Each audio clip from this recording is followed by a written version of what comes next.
सभी को मेरा प्रातः वंदन। आप सब कैसे हैं? आशा करता हूँ आप सब स्वस्थ होंगे और अपनी तैयारी को एक नई दिशा दे रहे होंगे। बोर्ड के एग्ज़ाम आपके बहुत नज़दीक आ चुके हैं। सभी विद्यार्थी जो चैनल से जुड़े हुए हैं उनको मेरी अग्रिम शुभकामनाएं। हमने PSER के इंग्लिश मॉडल पेपर को क्लास 12th को जो है सोल्व कर लिया था। अब आज हम जो है ज्योग्राफी सब्जेक्ट को, भूगोल विषय को जो है पेपर को हम सोल्व करने का प्रयास करेंगे। जो भी आपके साथी हैं, जो ज्योग्राफी सब्जेक्ट्स जिनके पास है, उनको आप सूचित करें, जैसे उनका भला हो सके, तो कुछ अच्छे एक्स्ट्रा मार्क्स प्राप्त हो सके। देखते हैं उच्च माध्यमिक परीक्षा 2025-26 मॉडल पेपर सब्जेक्ट ज्योग्राफी। समय 3 घंटा 15 मिनट वही रहेगा आपका। पूर्णांक आपके यहाँ पर जो है बदल गए हैं। यहाँ पे 56 मार्क्स का रहेगा, उसमें आपका इंग्लिश में 80 मार्क्स का था, क्योंकि यहाँ पे 30 मार्क्स का आपका प्रैक्टिकल है और 14 मार्क्स आपके जो है सेशनल यहाँ से गए हैं। सामान्य निर्देश वही आपके, आपको अपने जो है सभी प्रश्न हल करने हैं। नामांक आपको जो है आंसर शीट पर लिखना है, ठीक है। रोल नंबर जो क्वेश्चन पेपर मिलेगा उस पर भी लिखना है। सभी उत्तर जो है उत्तर पुस्तिका में ही करने हैं और जिन प्रश्नों के जो है खंड दे रखे हैं उनको एक साथ ही करना है। ये सारे जो निर्देश हमने पहले ही पढ़े हैं।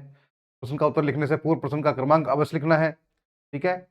और विरोधाभास अगर होता है इंग्लिश और हिंदी विषय के जो है लैंग्वेज भाषा में, तो हिंदी का जो है त्रुटि होती है, तो हिंदी भाषा के प्रश्न को ही सही माना जाएगा, मान्य माना जाएगा। प्रश्न क्रमांक 14 से 20 में आंतरिक विकल्प भी है। चलिए देखिए देखिए फ्रेंड्स, ज्योग्राफी में आपके 18 क्वेश्चन जो है ऑब्जेक्टिव टाइप होंगे आपके, ठीक है। तो ये बहुत बड़ी भूमिका निभाते हैं आपके। अगर आपने अच्छा सा जो पढ़ लिया है तो आपके सारे क्वेश्चन से ठीक हो सकते हैं। थोड़ा सा एक बार जो है रीडिंग जो है अंदर से कर लीजिए आप लोग सभी किताब के अंदर से, तो मैं आपको विश्वास दिलाता हूं कि आपके जो है कोई भी जो है ऑब्जेक्टिव टाइप क्वेश्चन जो है गलत नहीं होंगे। चलिए करते हैं। देखिए, मानव भूगोल अस्थिर पृथ्वी और क्रियाशील मानव के बीच परिवर्तनशील संबंधों का अध्ययन है। मानव भूगोल की यह परिभाषा देने वाले हैं। कह रहे हैं जो मानव भूगोल है वो क्या है? अस्थिर पृथ्वी है और क्रियाशील मानव है, मानव का मूवमेंट है ना। Human geography is the study of the changing relationship between the untrusting man and unstable earth. This definition of human geography was given by, तो इसका आंसर हमारा क्या हो जाएगा? इसका आंसर हमारा जो है हो जाएगा सैंपल। क्या हो जाएगा? सैंपल। आगे देखिए नेक्स्ट,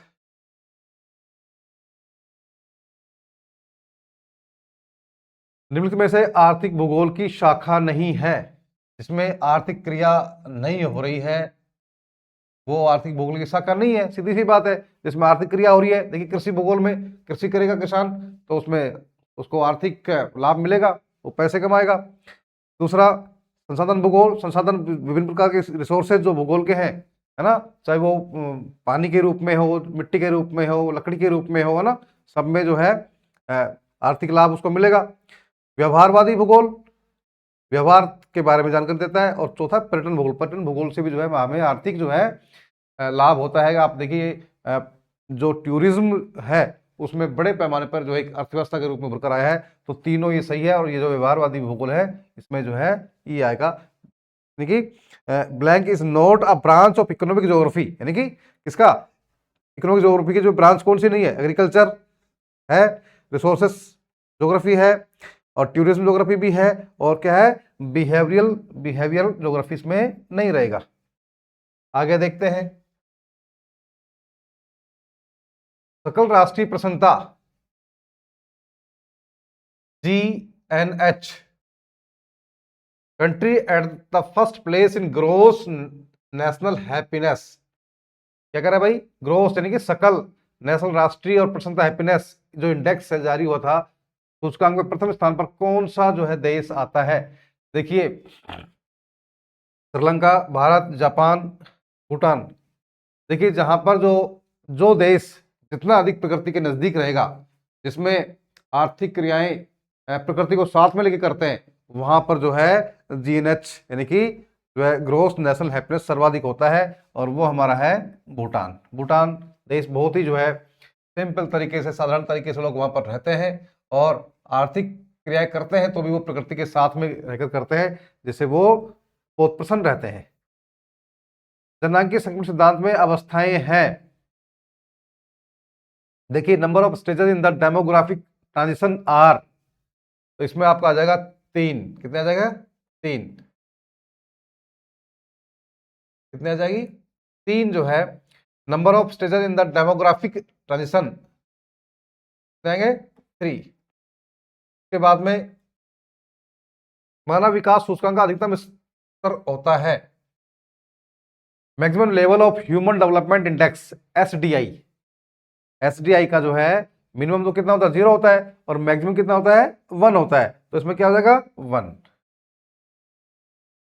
चाय, कॉफी, कोको की कृषि है। देखिए अब आपने देखा होगा, चाय है, कॉफी है, कोको है, अपने जो है चैप्टर पढ़ा भी है कि इनकी पौध तैयार करते हैं हम, प्लांट तैयार करते हैं, पहले बीज से जो है प्लांट तैयार करते हैं, और प्लांट को फिर क्या करते हैं? रोपते हैं कहीं और जगह पर, खेत को तैयार करके। तो कैसा हो जाएगा ये? कल्टीवेशन ऑफ टी, कॉफी, कोकाइज कैसा है? Plantation agriculture. कैसी है? रोपण कृषि। आगे देखिए, कैंटरबरी के मैदान स्थित है। कैंटरबरी आपने जो चैप्टर पढ़ा था, चैप्टर में स्पष्ट दे रखा है आपके कि कैंटरबरी कहां पर है? न्यूजीलैंड में। और आप लोग जो है मैच देखते हैं तो मैच में भी जो है कई बार जो है इसका कैंटरबरी का जो है नाम जो है आता है। तो कहां पर है ये? न्यूजीलैंड में। तृतीयक क्रिया से संबंधित है। देखिए प्राथमिक क्रिया में पता है आपको जो है कृषि आती है, पशुपालन आता है, मछली पालन आता है, वन कटाई आती है। ये सारे किस में आते हैं? प्राथमिक क्रिया में आते हैं। तृतीयक में जो प्राथमिक क्रियाओं से जो हम पदार्थ प्राप्त करते हैं उसका रिप्रोड्यूस करते हैं, उसको हम नया रूप देते हैं। जैसे मान लो गेहूं है, गेहूं से हमने जो है ब्रेड बना लिए है, दूध से हमने जो है क्या बना लिया? पनीर बना लिया है। तो ये क्या है? सेकेंडरी है। ठीक है। और तृतीय में क्या आता है आपका? जो सेवाएं हैं, क्या है? सेवाएं। तो क्या आ जाएगा इसमें? अध्यापक। क्या आएगा? अध्यापक। किसान, मछुआरा, ये सारे कैसे हैं? मजदूर। प्राथमिक क्रिया संबंधित है। और जो है teacher, blank is related to the territory, tertiary activity. Tertiary activity बोल सकते हैं इसमें जो है, या primary, sorry third tertiary activity किस में आती है? इसमें ये टीचर जो है इससे रिलेटेड है। कौन है? टीचर। ठीक है। प्राथमिक क्रिया वाले श्रमिक कहलाते हैं। प्राथमिक क्रिया आपको पता ही है, ऐसी क्रियाएं जो पशुपालन संबंधित हो, खेती से हो, खनन से हो, मछली पालन से हो, इनसे संबंधित जो क्रियाएं होती है तो उसमें क्या करना पड़ता है? व्यक्ति को बाहर जाना पड़ता है और एक प्रकृति के साथ में जो है कुछ उसको काम करना पड़ता है, तो उसको बोलते हैं प्राथमिक क्रियाकलाप। यानी कि workers engage in primary activities are called, क्या बोलते हैं उनको हम बोलते हैं लाल कॉलर। क्योंकि जो आदमी जो बाहर रहेगा, काम करेगा, तो उसका कॉलर जो क्या होगा? सीधी सी बात है, लाल होले वाला है ना। मिट्टी से के साथ में काम कर रहे हैं, लकड़ी के साथ काम कर रहे हैं। और व्हाइट कॉलर तो पता ही आपको, जो जो ऑफिस वाले काम है उसमें क्या है? उसको बोलते हैं व्हाइट कॉलर। ठीक है। कनाडा की आर्थिक धमनी रेल मार्ग, economic artery railway line of Canada, Canada की जिसको हम बोलते हैं कि आर्थिक धमनी है, यानी कि मुख्य जो रेल मार्ग है जिससे बड़े पैमाने पर कनाडा का क्या करता है? व्यापार होता है वहां से, है ना, माल का जो है आवागमन होता है। तो उसको बोलते हैं, क्या बोलते हैं उसको? पार कैनेडियन रेल मार्ग।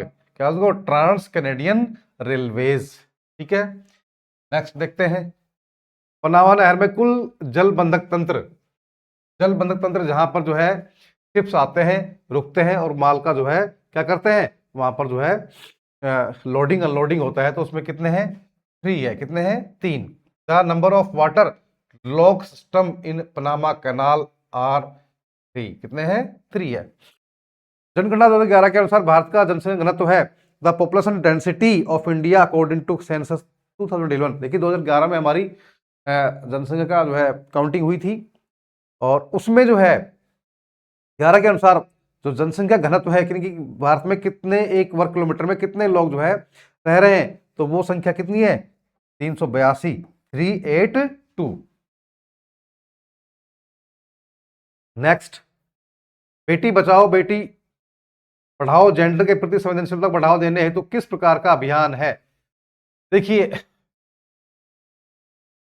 What is type of campaign to promote gender sensitivity through Beti Bachao Beti Padhao. भाई क्या क्या कह रहा है ये कह रहा है कि भाई बेटी बचाओ बेटी पढ़ाओ जो अभियान है किससे जुड़ा हुआ है, किस तरह का अभियान है। भाई आर्थिक तो है नहीं, इसमें पैसा नहीं कमा रहे हैं। नैतिक जिम्मेदारी तो ठीक है, हो सकती है, लेकिन और ना ही ये राजनीतिक है।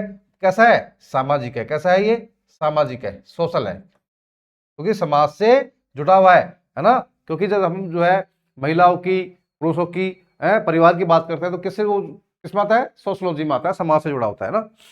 एक मध्यकालीन नगर इज अ मिडीवियल सिटी, जो मध्यकाल में किसके, मुगल शासकों द्वारा जो बसाया गया एक बड़ा शहर, तो क्या नाम है, देखिए पटना, गोरखपुर, सूरत और कौन सा है ये, आगरा। आगरा जो है मध्यकालीन नगर है। यानी आगरा की स्थापना आपने देखा, आगरा किला है, ताजमहल है, अभी भी जो है वो बने हुए हैं। तो ये कैसा है, मध्यकालीन नगर है। दक्षिण पश्चिम रेल मंडल का मुख्यालय स्थित है। दक्षिण पश्चिम जो रेल मंडल है, the headquarters of south western railway division is located in, कहां पर है ये है आपका कर्नाटक, हुबली में। हुबली कर्नाटक, कहां पर है ये, हुबली में। और हुबली कहां पर है, कर्नाटक में। ठीक है, आगे देखिए, सदिया धुबरी विस्तार भारत का कौन सा राष्ट्रीय जलमार्ग है। सदिया धुबरी का नाम आते ही जो है हमें असम का जो है ब्रह्मपुत्र नदी का नाम याद आ जाता है। तो कहां पर है ये जो है असम में स्थित है। और कौन सा है, NW2, यानी कि राष्ट्रीय जल मार्ग संख्या 2। लामा पशु पाले जाते हैं तिब्बत में, आर्कटिक में, ध्रुवीय क्षेत्रों में, एंडीज में। ठीक है, तो इसमें हम जो है क्या करेंगे, आपका आ जाएगा एंडीज। क्या आएगा, एंडीज। देखिए लामा क्या होता है, लामा पशु जो है ऊंट जैसे होते हैं। क्या होता है, ऊंट जैसे।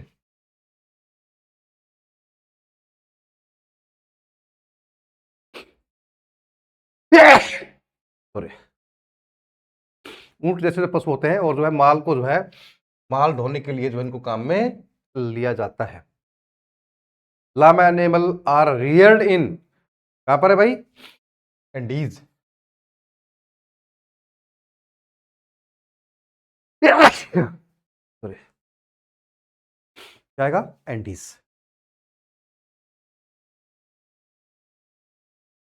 नेक्स्ट, अम्ल वर्षा संबंधित है। देखिए आपने देखा होगा कि जहां पर कल कारखाने हैं, फैक्ट्रीज हैं, जहां पर धुआं बहुत अधिक होता है और वहां पर विभिन्न प्रकार के जो रासायनिक पदार्थ जो धुआं में और धूल में जो शामिल होते हैं, और उसके बाद जब वर्षा होती है तो वर्षा के साथ में वो जो है सारा रासायनिक पदार्थ जो है क्या कहते हैं, उस पानी के साथ में नीचे जमीन पर आते हैं। तो कैसा पोल्यूशन हो गया ये, जल का तो नहीं है, भूमि भी नहीं है, भूमि पर नहीं हो रहा है, जल में भी नहीं हो रहा है, ध्वनि में भी नहीं हो रहा है, तो कैसा है ये आपका जो है हो जाएगा वायु प्रदूषण, क्योंकि वायु में है ये, है ना। अम्ल वर्षा, वायु में जो बहुत सारी जो है गैसेस इकट्ठी हो जाती है और बरसात होती है तो उसके जो है वर्षा होती है, तो कैसे है, एयर पोल्यूशन। किस तरह का है, एयर पोल्यूशन। ठीक है, तो ये 18 क्वेश्चन जो हमने सोल्व किए हैं और मुझे उम्मीद है कि आपको अच्छे से जो है ये क्लियर समझ में आ गए होंगे। नेक्स्ट वीडियो में हम जो है और आगे जो है क्वेश्चंस को जो है सोल्व करेंगे। धन्यवाद।